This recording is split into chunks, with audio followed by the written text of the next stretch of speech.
कहानी की शुरुआत होती है डरी सहमी हुई सी लड़की टीना ग्रे के साथ। टीना किसी डरावनी सी जगह पर एक अजीबोगरीब आदमी से बचते हुए भाग रही है और आदमी उसकी खुशबू से उसका पीछा कर रहा है। कुछ ही दूर दौड़ने के बाद आदमी उसे पकड़ लेता है और स्टील के पंजे से टीना को मारने ही वाला था कि तभी टीना की आंख खुल गई और हमें पता चलता है कि ये टीना का एक डरावना सपना था। यहां तक तो सब ठीक था, लेकिन डरावनी बात यह थी कि सपने वाले उसके आदमी के नुकीले पंजे टीना के शरीर पर सचमुच लगे हुए थे। घबराई टीना ने तुरंत अपने पीछे मौजूद क्रूसिफिक्स हाथ में लिया और वापस सोने की कोशिश करने लगी। इस बार सपने में उसे अपने बचपन की राइम सुनाई दी, जिसमें कहा जाता था कि एक मॉन्स्टर सपने में सबको मार डालेगा। राइम वाले मॉन्स्टर से गांव के सभी बच्चे डरते थे। अगली सुबह स्कूल के रास्ते में टीना अपनी दोस्त नैन्सी और उसके बॉयफ्रेंड ग्लेन को अपने बुरे सपनों के बारे में बताती है, जिस पर नैन्सी कहती है कि वो सिर्फ सपने हैं और आजकल मुझे भी इसी तरह के सपने आ रहे हैं, ज्यादा परेशान होने की जरूरत नहीं है। रात को टीना की माँ घर से बाहर जा रही थी, तो उसने अकेले सोने से बचने के लिए नैन्सी और ग्लेन को अपने घर सोने बुलाया। वैसे ग्लेन को देखकर आपको किसी मशहूर सेलिब्रिटी की याद आ रही है? बता दें कि ये उस मशहूर सेलिब्रिटी का 40 साल पुराना रूप है। कोई याद आया तो कमेंट्स में बताइएगा जरूर। हाँ, तो टीना के घर आने के बाद वो और नैन्सी अपने अपने सपनों पर डिस्कशन कर रही थी। इसी बीच उन्हें पता चला कि उन दोनों को ठीक एक ही आदमी के सपने आ रहे हैं। दोनों के सपनों वाले आदमी के पास स्टील के नुकीले पंजे हैं और दोनों के कपड़े भी सेम है। ये पता चलते ही दोनों एक बार के लिए सहम सी गई। इसी बीच बाहर से उन्हें किसी की आहट सुनाई देती है। दोनों डरी हुई लड़कियां और ग्लेन बाहर चेक करने जाते हैं। जब ग्लेन बाहर गार्डन में पहुंचा तो अचानक उस पर किसी ने हमला कर दिया और सबकी चीख निकल गई। लेकिन तभी उन्हें पता चलता है कि ये तो टीना के बॉयफ्रेंड रॉड ने प्रैंक किया था। इसके बाद टीना ने उसे फटकार लगाई और दोनों कपल्स अपने अपने रूम में सोने चले गए। रात को टीना ने देखा कि बाहर कोई उसे बुला रहा है। टीना ने रॉड को उठाने की कोशिश की, लेकिन वो नींद में टुन्न था। ऐसे में टीना अकेले ही जांच करने खिड़की के पास गई। अब टीना के खिड़की पर पहुंचते ही खिड़की पर किसी ने पत्थर फेंक कर मारा।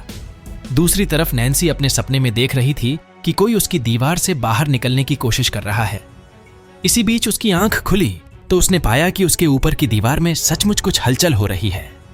नैन्सी ने फौरन क्रूसिफिक्स दीवार की तरफ किया और ये सोचते हुए सो गई कि शायद ये सिर्फ उसकी इमेजिनेशन है। दूसरी तरफ टीना छानबीन करते हुए बाहर रोड पर आ चुकी थी, जहां उसे सपनों वाला डरावना शैतान नजर आता है। इसके चेहरे पर काफी गहरे जख्म थे और हाथ में ब्लेड्स भी थी। ये फ्रेडी नाम का वही शैतान था जिसके बारे में टीना के बचपन वाली भूतिया राइम्स में बताया जाता था। अब इसे देखते ही टीना भागना शुरू हुई और फ्रेडी भी उसका पीछा करने लगा। काफी मशक्कत के बाद टीना घर के दरवाजे तक तो पहुंच गई, लेकिन दरवाजा नहीं खोल पाई और फ्रेडी ने उसे दबोच लिया। इसी बीच रोड की आंख खुल गई और उसने देखा कि नींद में सो रही टीना अपने ऊपर हो रहे हमले से जूझ रही है। टीना के शरीर पर ब्लेड से छोटे भी लगी हुई थी। इसके बाद टीना कुछ इस तरह से हवा में झूलने लगती है कि मानो कोई अदृश्य शक्ति उसे उठाए हुए हो। कुछ देर सरवाइव करने के बाद टीना की मौत हो गई और ये भयानक मंजर देखकर रोड चीखते हुए खिड़की से कूदकर भाग गया। आवाजें सुनकर जब नैन्सी और ग्लेन रूम में आए तो उन्होंने रोड रूम को खिड़की से भागते हुए देखा और दूसरी तरफ टीना की बॉडी देखी। ये नजारा देखकर दोनों सहम गए। जब पुलिस ने जांच शुरू की तो उन्हें सारे सबूत रोड के खिलाफ मिले और उन्होंने रोड को अरेस्ट कर लिया। नैन्सी के पिता डोनाल्ड एक पुलिस ऑफिसर थे, तो नैन्सी उन्हें बताती है कि रोड ऐसा नहीं कर सकता है। मैं उसे अच्छी तरह जानती हूँ। मुझे पूरा यकीन है कि टीना के साथ ये सब सपनों वाले उस शैतान ने किया है। इसके बाद नैन्सी अपने स्कूल के लिए जाती है, जहां रास्ते में रोड उसे खींचकर झाड़ियों में ले जाता है। जेल 2 से भागा रोड उससे कहता है कि मेरा यकीन करो, मैंने टीना के साथ कुछ नहीं किया। जब मैं सो रहा था तब मैंने देखा कि उस पर कोई अदृश्य शक्ति हमला कर रही थी। रोड उसे समझा ही रहा था कि तभी ऑफिसर 2 डोनाल्ड यहां पहुंच गए और रोड को वापस पकड़ लिया गया। इसके बाद नैन्सी अपने पिता से नाराज होकर चली गई और क्लासरूम में पहुंची। अब चूंकि वो पूरी रात से सोई नहीं थी तो क्लास में उसकी आंख लग गई और फिर शुरू होता है एक और भयानक सपना, जिसमें नैन्सी खून से लथपथ टीना को एक प्लास्टिक बैग में देखती है नैन्सी ने क्लासरूम में नजर घुमाई तो पाया कि कोई रिएक्ट नहीं कर रहा है, लेकिन उसने जैसे ही वापस टीना की तरफ मुंह किया तो पाया कि टीना को कोई खींच कर ले गया। नैन्सी ने फौरन उसका पीछा शुरू किया और इसी बीच वो एक लड़की से टकरा गई। नैन्सी ने उसे इग्नोर किया और टीना का पीछा जारी रखा, लेकिन तभी पीछे से उसे एक आदमी की आवाज आई और जब उसने मुड़कर देखा तो पाया कि ये लड़की कोई और नहीं बल्कि फ्रेडी ही है। फ्रेडी दिखते ही नैन्सी उससे बचने के लिए सपनों के बॉडी फ्यूनरल रूम में पहुंच गई, लेकिन यहां बेचारी एक कोने में जाकर फंस गई और अब फ्रेडी उसे मारने के लिए आगे बढ़ रहा था। फ्रेडी उस पर हमला करता इससे पहले नैन्सी ने एक गर्म पाइप पर अपना हाथ रख दिया और उसकी आंख खुल गई। स्कूल से जाते समय नैन्सी उस समय हैरान रह गई जब उसने पाया कि सपने में उसने जो हाथ जलाया था उस पर अब भी निशान मौजूद है। यहां नैन्सी को पता चलता है कि सपनों में जो भी घटनाएं उनके साथ हो रही है वो असल जिंदगी में भी लागू होती है। इसके बाद नैन्सी सीधे रोड से मिलने पुलिस स्टेशन गई। यहां रोड ने बताया कि टीना के शरीर पर किसी अदृश्य शक्ति ने ब्लेड से हमले किए थे। साथ ही रोड ने बताया कि इससे कुछ दिन पहले मैंने भी ऐसे ही एक शख्स का सपना देखा था जिसके हाथों पर नुकीली ब्लेड्स लगी हुई थी। ये सुनकर नैन्सी हैरान रह गई क्योंकि उसे समझ आ चुका था कि ये सब लोग फ्रेडी के ही सपने देख रहे हैं और टीना को भी उसने ही मारा है। अब नैन्सी घर आने के बाद रात को फिर से अजीबोगरीब घटनाओं का सिलसिला शुरू हुआ। जब नैन्सी बाथटब में नहा रही थी तो उसकी आंख लग गई और तभी पानी से वही ब्लेड वाला हाथ निकलने लगा। नैन्सी पर हमला होता इससे पहले उसकी मां ने उसे आवाज लगाकर उठा दिया और कहा कि बाथटब में सोना मत, ऐसा करने से तुम्हारे अंदर डूबने का खतरा हो सकता है। नैन्सी ने उसकी बात सुनी और फिर से नींद में जाने लगी। इस बात सोते ही कोई नैन्सी को पानी में खींचने लगा। नैन्सी जैसे तैसे बाहर आई और चीखने लगी और उसकी मां फिर से दरवाजा खटखटाने लगी, जिसके चलते नैन्सी की आंख खुल गई और वो एक बार फिर बच निकली। इसके बाद नैन्सी सोने के लिए अपने रूम में गई जहां ग्लेन पहले छिपा बैठा था। नैन्सी ने उससे कहा कि आज तुम्हें मेरा बॉडीगार्ड बनना है। मुझे नींद आने के बाद अगर मैं सपनों में अजीब हरकत करूं तो तुम मुझे जगा देना। ग्लेन ने हाँ बोला और नैन्सी सो गई।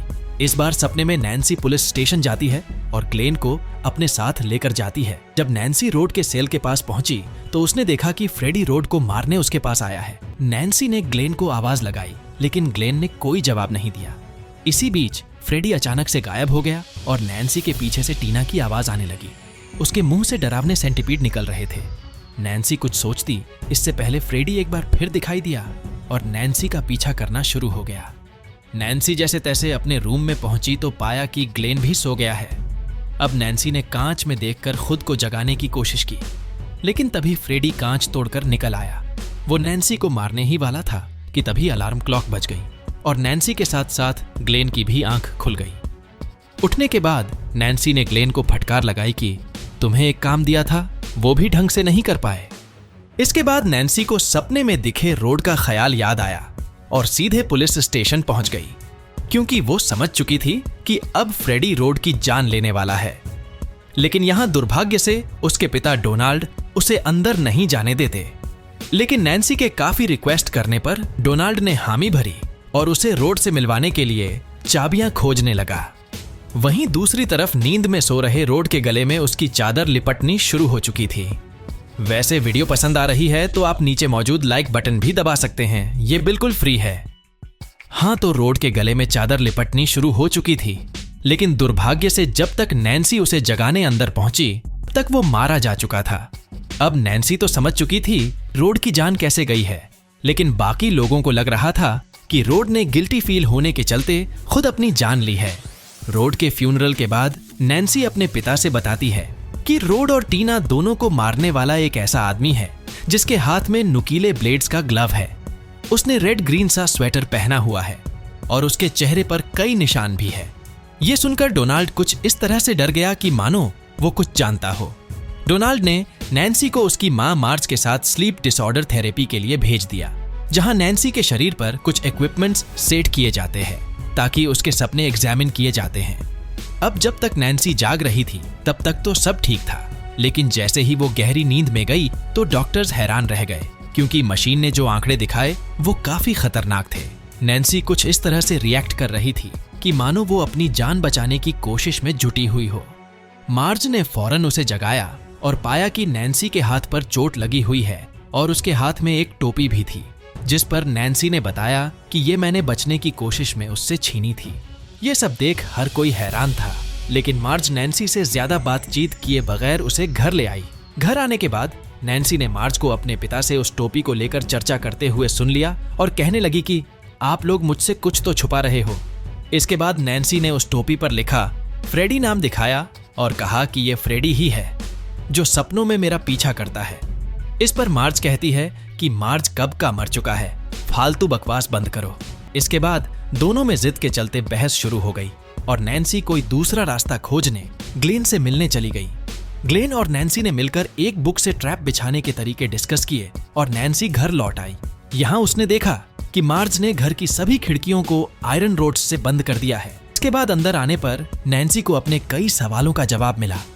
मार्ज ने उसे बताया कि फ्रेडी सालों पहले हमारे गांव में रहा करता था। वो बच्चों को मारने के लिए कुख्यात हुआ करता था, क्योंकि उसने 20 से भी ज्यादा बच्चों की जानें ली थी। हालांकि पुलिस ने उसे पकड़ तो लिया, लेकिन फिर सबूतों की कमी के चलते उसे रिहाई मिल गई। लेकिन बच्चों के पेरेंट्स अब भी गुस्से से भरे हुए थे, इसलिए वो लोग उसके फ्यूनरल रूम में पहुंच गए जहां वो बच्चों को रखा करता था। भड़के हुए लोगों ने यहां फ्रेडी को जिंदा जला दिया था। मार्ज कहती है कि फ्रेडी मर चुका था और यही वो वजह थी जिसके चलते मैं तुम्हारी बातों पर यकीन नहीं कर पा रही हूँ। इसके अलावा मार्ज उसे फ्रेडी के ब्लेड्स वाले ग्लव्स भी दिखाती है और कहती है कि तुम बस उसकी कहानियां पढ़कर उसे इमेजिन करने लगी हो और कुछ नहीं। लेकिन नैन्सी, जो हर रोज जानलेवा सपनों से जूझ रही थी, उसे लग रहा था कि असली फ्रेडी मर गया तो क्या हुआ, ये उसका भूत भी हो सकता है जो बच्चों को अब भी परेशान करना चाहता हो। अब जब कोई उसकी बातों पर यकीन नहीं कर रहा था तो नैन्सी ने अकेले ही इसका रास्ता खोजने लगी। नैन्सी सोच रही थी कि जिस प्रकार वो फ्रेडी की टोपी सपनों से बाहर लेकर आई थी, ठीक उसी प्रकार फ्रेडी को भी तो ला सकती है। इसके बाद उसने ग्लेन को कॉल लगाकर अपने घर आने की बात कही ताकि वो नींद आने पर उसे जगाने में कुछ हेल्प कर सके। ग्लेन ने उसे हाँ कहा और फोन रख दिया। इसके बाद वेट करते करते नैन्सी के 12 बज गए, लेकिन ग्लेन का कोई पता नहीं था। नैन्सी ने उसे कॉल करके पूछना चाहा तो उसके पिता ने कॉल उठाया और कहा कि ग्लेन आज कोई डेट पर नहीं चलने वाला है, वो सो रहा है। कुछ देर बाद नैन्सी का फोन बजा, लेकिन उसने सिर्फ सांस की आवाजें सुनी। ये सुनकर नैन्सी को ग्लेन की जान पर खतरा महसूस हुआ और उसने फोन तोड़कर फेंक दिया। लेकिन कुछ सेकंड बाद उसका टूटा हुआ फोन भी बजने लगा। नैन्सी ने डरते डरते फोन उठाया तो इससे फ्रेडी की आवाज आई। फ्रेडी कहता है कि अब मैं ही तुम्हारा बॉयफ्रेंड हूं। इसके तुरंत बाद फोन से एक जीभ निकलने लगी। अब नैन्सी को पूरा यकीन हो चुका था कि फ्रेडी ग्लेन के सपनों में पहुंच चुका है और ग्लेन की जान लेने वाला है। बेचारी ने बाहर जाने की खूब कोशिश की, मगर मार्ज ने उसके रूम पूरी तरह से लॉक कर रखे थे। इधर रूम में सो रहे ग्लेन के बेड में से फ्रेडी के पंजे निकले और ग्लेन अपने बेड में घुस गया। इसके कुछ ही देर बाद बेड में बने होल से ग्लेन का खून निकलने लगा, यानी ग्लेन की जान भी जा चुकी है। कुछ ही मिनट बाद ग्लेन के घर पुलिस पहुंची तो सब हैरान थे, क्योंकि उन्होंने किसी की इतनी भयानक मौत आज तक नहीं देखी थी। नैन्सी डोनाल्ड को फोन कर बताती है कि ये सब मेरी बातों पर यकीन न करने का ही नतीजा है, ये फ्रेडी ने ही किया है। लेकिन डोनाल्ड अब भी उस पर यकीन करने को राजी नहीं था। ऐसे में नैन्सी ने कहा कि अगर आप मुझे जिंदा देखना चाहते हो तो अपनी टीम के साथ 12:30 पर मेरे रूम में घुस जाना।